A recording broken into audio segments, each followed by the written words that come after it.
Adakah suami menanggung dosa isteri? Boleh terang jika isteri tersebut membuka aurat, tidak solat tanpa pengetahuan suami. Adakah suami masih menanggung dosanya? Suami tak tanggung dosa dia. Apa yang mana suami tak tahu. Setengah orang dia kata suami tak boleh masuk syurga kalau isteri buat dosa tak habaq kat suami. Mana mungkin boleh macam tu? Tuhan la yukallifullahu nafsan illa wus'aha. Kita tak tahu. Kita pergi kerja, isteri kita tak sembahyang di rumah. Mana kita boleh tahu? Bukan kita boleh kontak malaikat tengok hari ni dia semayang ke tak? Kita tak tahu.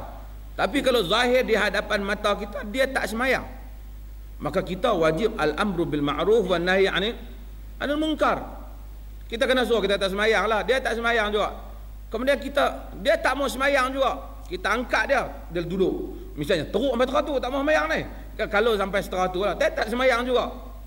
Barulah kita boleh buat keputusan seterusnya. Pun kalau yang kita tak mampu, di luar daripada kemampuan insan, dan Allah tidak menjadikan kita berdosa.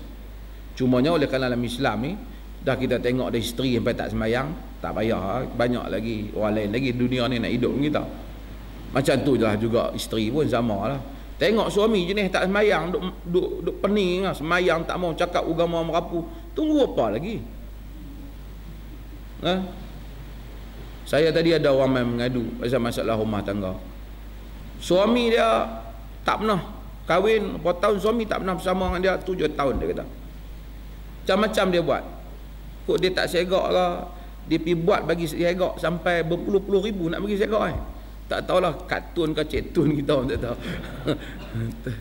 Tapi suami dia pergi pada pejabat agama. Dia kata pejabat agama kata dia pun tak boleh buat apa melainkan kerana orang mai suami sekali. Macam mana dia nak mai? Duduk di rumah pun susah nak panggil mai. Nak suruh heret suami mai pejabat agama, mana boleh orang tu nak ikut. Duk tangguh kes. Ini kadang-kadang agama ni tujuan pentadbiran agama nak selesaikan kes agama. Dia pula jadi punca sangkut kes agama. Suami tak apa lah, tapi isteri tu 7-8 tahun jenuh dia. Bagilah luas sikit, dah tak boleh mai, buat satu keputusan mahkamah, panggil berapa kali tak mai, pasahkan saja. Macam saya sebut, kitab fiqh lama ni macam-macam ada pandangan. Cari pandangan yang lebih mudah. Nak kira pandangan susah memang ada.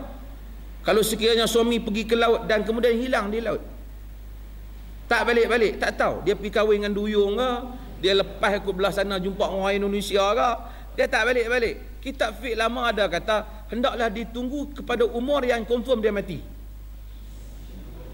Sebahagian kitab fiqh ada sebut macam tu. Confirm dia mati, katakanlah dia umur 25, bini umur 25 kat sama, dia confirm dia mati, cara-cara umur dia mati berapa?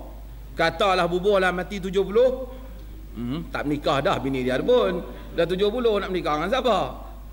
Jadi kita tak payahlah pergi cari kaul tu. Itu pandangan saja. Carilah kaul yang lain. Dalam mazhab Malik 4 bulan tak menggauli isteri boleh minta pasakh.